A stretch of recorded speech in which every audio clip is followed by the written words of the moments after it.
The coefficient of performance.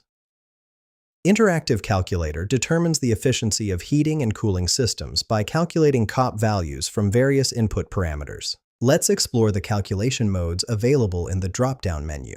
You can select COP heating from heat output and work input, COP cooling from heat removed and work input, Carnot COP heating from temperatures, Carnot COP cooling from temperatures, work input from COP and heat transfer, or heat transfer from COP and work input.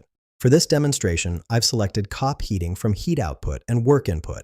The calculator has 7 input fields: heat output QH, heat removed QC, work input W, hot reservoir temp TH, cold reservoir temp TC, coefficient of performance, and heat transfer Q.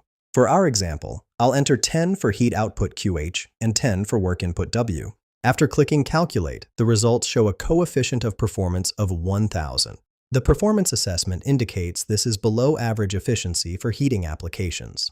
A COP of 1.0 means the system produces exactly the same amount of heat energy as the work energy input, which is the minimum threshold for heat pump operation. Find the link in the description below.